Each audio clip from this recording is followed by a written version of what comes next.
I had this epiphany, and because I was debating with my girlfriend about this, and which is fun just to talk about something that just.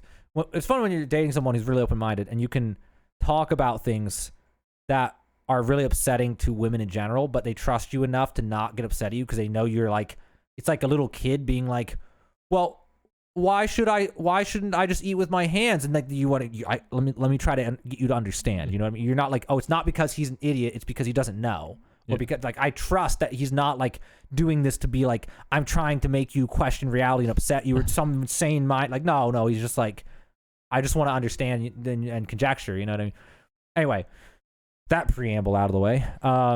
So we were in some like, not an argument, pseudo argument, like a not arguing, but like a discussing argument about, for, men want women to be skinny and hot and all these things. And why not personality? Why, personality should be all that matters. And I was like, I don't think it is. Like as a guy, you're like, okay, yeah, I mean, personality matters, but like, oh, if you're not attracted, that's one thing, but you're not trying to be attracted. That's a whole nother thing. So you want to say in the past, it didn't matter that much. You're going to be working or doing something most of your time. You aren't going to be talking. You don't have much time. You work from dawn to dusk. That's true. So you're going to see each other for like a bit in the morning. Maybe you stop back and have lunch or something middle of the day, and then at night.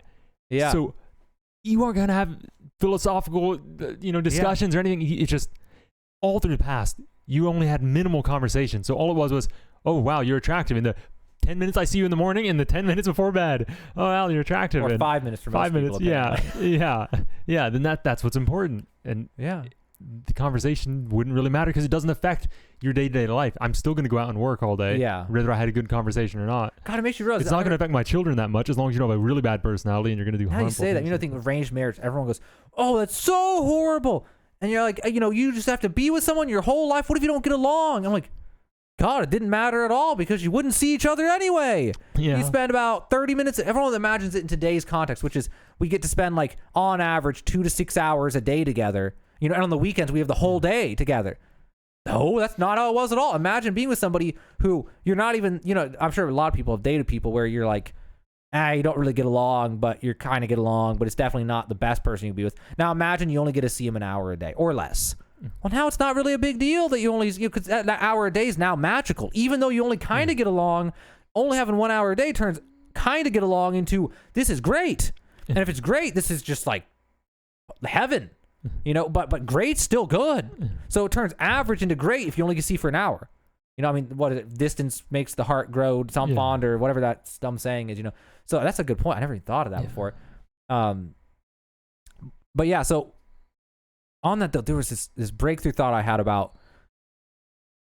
Okay, so like I feel like women need to understand this, which women don't ever hear a guy say that phrase I just said. But like, if for a girl, if they really want to understand their partner or guys in general, maybe a girl's single and they're always with guys and it feels like guys are a certain way, whatever, and they have all these preconceived notions. One thing girls really need to understand about, and guys need to understand about themselves, about why it is, how it feels, and what it means to be like, I want a girl to be attractive. If a guy's like, I want a girl to be skinny, and that's like the most offensive one in America. I want to be skinny. Everyone's like, ooh, whatever. But it's like that you just evolved to be that way. You're not doing this because I was cultured this way. No, it was just, it's in your DNA, less likely to have kids, blah, blah, blah, whatever, all this stuff. There's reasons for why it's just inherently so common, Some people aren't, but on average, most people feel that way. Well, there's this crazy breakthrough thought I had. As a guy, and doesn't matter if it's fair or not, this is evolved a certain way to feel this way. It was advantageous to feel this way, so it passed on through generations. As a guy, whether it's fair or not, it was advantageous to feel like if your partner is not attractive, and again, this is not going to feel fair, but it's evolved this way.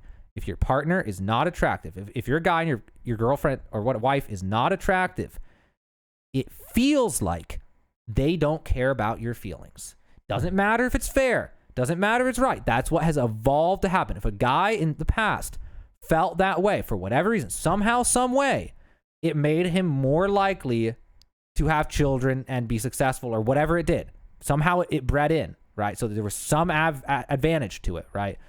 And so the thing that a lot of people don't understand, like, again, whether it's fair or not, to a guy, the reason why it's like, okay, a guy's like with a girl, And she's like, I don't care how he should love me for my personality. So I'm going to eat whatever I want. I'm going to gain weight. I'm not going to work out because he shouldn't care. It's like what it feels like to a guy. It doesn't matter what's fear or not. It goes, you see your partner, like if you see your partner trying to be attractive and failing, that actually, you actually are like, it's very endearing. And you're like, I respect you so much more. Whether it's fair or not, it makes you feel like you love them so much more because it's saying, even if they are unable, and this is so wrong sounding, but even if they're unable to live up to some weird genetic standard you just feel like you should have, even if you don't deserve it, even if they're not, the fact that they see that you want that, and having that would make you feel good, and they're trying their best or trying a lot to give you that, makes you feel like they care about you and your feelings. And that's what you're really after. You're like, yes, of course, as a guy, if your partner's super hot, that feels great. But the real thing you want isn't that you want them to be super hot. It's you want to feel like they care about you and your feelings. Because if they don't, it's like, I guess maybe genetically, evolution-wise, maybe it was that like, if your partner is just like gluttonous and eating whatever and they're less likely to take care of the kids. Well, maybe they're less likely to take care of the kids too. But like, if they're doing all these things, it means that they don't care about you and you are almost in danger because they're not going to take care of you. They're going to be like, they might backstab you. They might cheat on you. Like it just gives, there was probably some crossover somewhere throughout average behaviors and people, especially back then. It's hard to get fat eating corn and beans. Okay? Yeah. Go try to do it. You can do it. It's hard. Yeah. It was probably uncommon to see people who are overweight. I mean, part of the reason is it's abnormal. You just did not see heavy people because so many people were starved. You were having to grow your own food, most people. And everybody, I'm sure, was just skinny. So you're just tens of thousands of years, everybody's skinny. Everybody's younger because the average age is like 20 years old or something. Yeah. So you don't have time to get, you're dying by 40. Like nowadays, the average age is, in the 30s or something. Or in some countries, 40s and up to near 50. Yeah. But if everybody's like 16 years old, 18, 20, you aren't going to be heavy. And if everybody you see in your life is, between those age groups, you don't see anybody past 40 years old. When you're in your day-to-day life, you see everybody who's like, children up through your 30s or whatever. And you're all just eating beans and vegetables. You're all going to be skinny. So tens of thousands of years of that's just normal. So just as a bottom line, if you're heavy, there's something wrong probably. Your instinct just goes, this isn't normal. Everybody else is skinny. Or everybody else is, like thin or normal, like average at least. Why is this person not average? And it's just like if somebody suddenly showed up and had blue hair, you'd be like, wait, why did they have blue hair? Like, and it might not be a turn off or anything, but it's one of those things where you step back and go, wait, why are they? What is it? Just besides whether or not it's actually there may be genetic survival instincts and stuff. And also the most attractive weight for men on average, it depends on the height. But say a guy who's 6 foot tall, just to give something to work off of. To women on average, the most attractive weight for a guy who's 6 foot tall is somewhere between like 170 and 190. Which is pretty big for back in the day. But the thing is, if there was a guy back then when you had to eat, when you were working that much, people back in the day were eating like 6,000 to 8,000 calories a day to weigh 190 or something.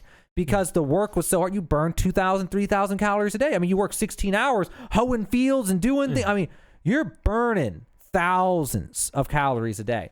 And so if a guy is able to get that big, it means that in spite of working that much, that's why it's big but muscular too. Not like Arnold Schwarzenegger, but you're toned, you're strong, and you're like 170, 180, 190. Means that you're working all day, so you're being productive. It also means that in spite of working all day, you are getting enough food to still get big. So you're successful. So that's why women are attracted to that. But then it's like, and then for guys, it's just the thing of if a woman, the skinnier and younger a woman is, the less likely she is to have kids. And people think, oh, what about that? Well, it's not about the kids. It's about there's a man who's going to kill me if I have sex. I'm going to die if I have sex with this person. That's the issue. It's not about like, oh, but couldn't you be attracted to people? There were people who were attracted when we were 30. And they got in fights to the death with men, and it was bad for everybody. And it got bred out. Because up until just now, last 100 years, it was the most advantageous thing.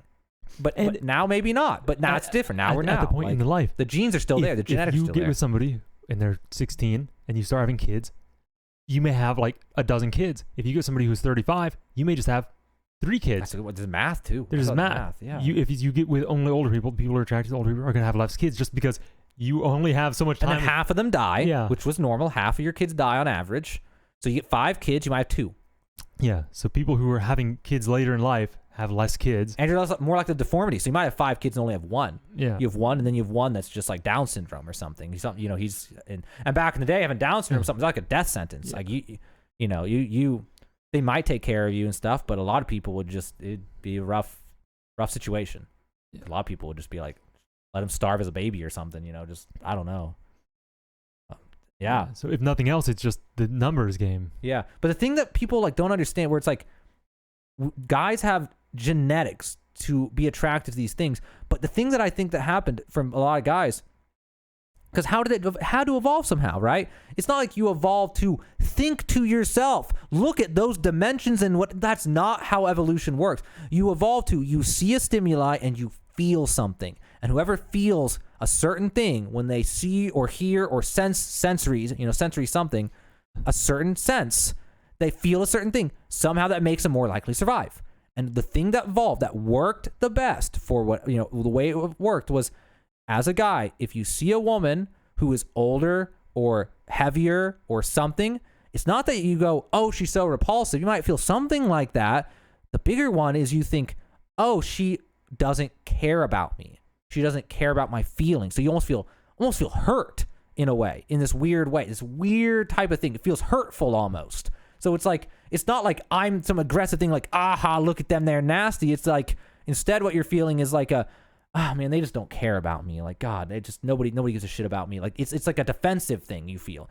And that was the one that stuck the best. That was the one that, because people are, animals, humans, everybody, they're all, you look out for yourself. And what's going to be more insightful? Thinking aggressively of, oh, they're disgusting. That's not going to do anything to you compared to, oh, I feel like I'm being attacked. They are not caring about me. That works way better if you're just doing this on raw, primal, a feeling needs to change my behavior. Whoever felt that, they did a lot better. Because historically, it was just so dangerous to be with someone who's older or something. Because if you feel hurt, you're less likely to form a bond in a family or have offspring. And you're less likely to attach to the person and stuff. So it's like, and it's like nowadays it's a different world. But the thing is, people need to understand, it's like people aren't choosing to be certain ways. We have the baggage of evolution that got us here, and people need to understand it's like no one's trying to act certain ways that hurt other people or things. It's that a lot of these are like, if something happens, you feel bad. It's not like a lot of times, we went through hell to get here. We went through hell to get here. Hell. It was difficult. It's amazing we're even here. So it's like people should be more forgiving of people's genetic tendencies because it's built in. It's like just like women don't want to date a short guy, right? And it's like, I honestly, objectively, you want to go, man, that's just so evil feeling, right? It's just evil feeling. But it's like, you can't go to them and go, well, don't feel this way. It's built in. It's genetic. It's when they see it, there's probably some feeling, whether it's they don't care about me or I feel scared. You feel something very primal when you see it that makes you not do it. And that's like, and it's pretty universal. I mean, like 80% of women or something would be like, I would never date a guy shorter than me. So there's something just like for them with a guy, think about a girl who's like really old. Like if you see like a grandma, right? Like there are dudes who would do it, but it's pretty small. Just like the girls who would date a shorter guy. It's pretty few, and because you feel something very primal, very intense. And it's not that you feel so good about ignoring them or something. You feel horrible about even thinking about the problem. You feel bad. It's not that you feel good about something aggressive. You feel bad about something defensive in most cases. So it's like, that's where people get all mixed up. They feel like somehow they're trying to be the aggressor, but it's like, no. You're feeling bad in a defensive way most of the time. And most of these things that piss people off, it's a defensive thing. And you feel like, oh God, I don't feel good. Like I feel like depressed or sad or scared or, something. But then if somebody's judged and they also feel defensive, so then they push it off of, you're just being hateful. And because the person is being, and then obviously there are people who are aggressive about it. But they might be doing it because, I think a lot of people, people who are prone to anger, smack them, they start punching. Yeah. You were one of those people as a kid, right? So what happens when you see something and it makes you feel bad? If you're one of those people who, when you feel bad, your gut instinct is to fight. Well, now you look at someone who you think is ugly, it makes you feel scared or fear or sad or something, some negative emotion. It's immediately going to divert to anger and you're going to attack them. But the initial feeling almost always is something they would never admit to. It's like either fear or it's insecurity or feeling like let down or something more primal. But then they'll convert it into anger and go at them. And that's where people get upset, and they get the idea that people are just being aggressors. But I guarantee in most cases it starts from a more vulnerable feeling and then converts. For sure. Yeah. I think that's probably the thing. But I thought that was a pretty interesting breakthrough. Because like I never thought of myself that way.